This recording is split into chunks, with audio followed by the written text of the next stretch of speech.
prayer is the way to connect us with God. His will is to save us and enable us to live in His arms eternally.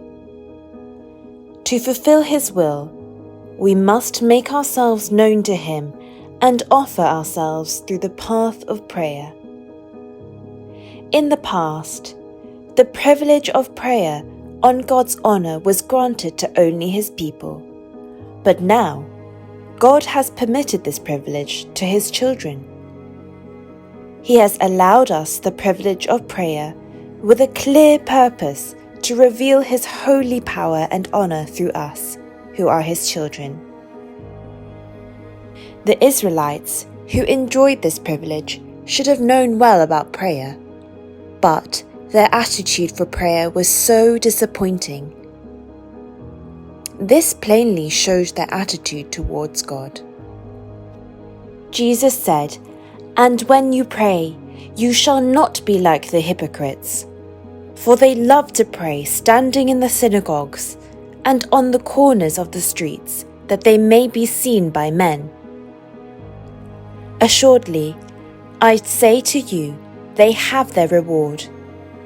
But you, when you pray, go into your room, and when you have shut your door, pray to your Father who is in the secret place, and your Father who sees in secret will reward you openly.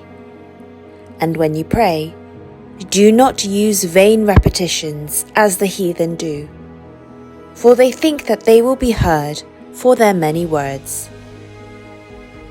The problem of Israel Jesus diagnosed, simply saying, was that they could not commune with God. Their behavior, shown in what they have called faith, was far from the truthful heart towards God, and mostly aimed at revealing their religious superiority to others. The merciful God was willing to guide them, but they were only focused on seeking their own glory and making use of God.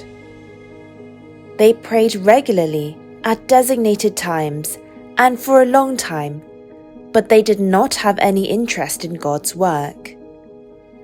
They also did not expect that through the prayers, God would remember them in His heart.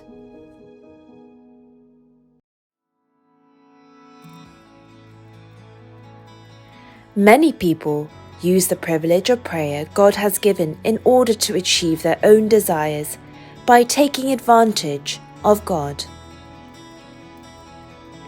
Prayer is not a means to temporarily contact God or to draw God into their own goals.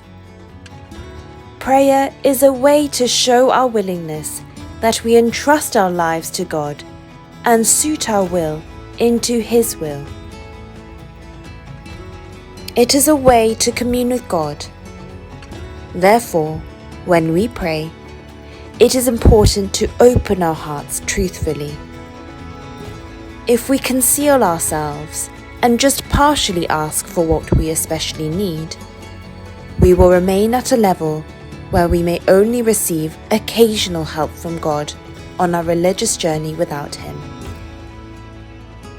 The ultimate purpose of prayer is to fulfill the will of God.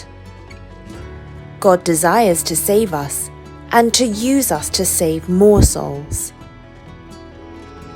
Our lives are dedicated with the purpose of fulfilling His will, and we need His help urgently. When we acknowledge this fact and entrust ourselves to God, He will answer our prayers. The results we hope for may not appear before us, but it is evident that God will respond to us in accordance with His good will. Even if we do not see any response we prayed for during our lifetime, the prayers we have offered in faith while relying on God will be a firm foundation for us not to face God's judgment in the future.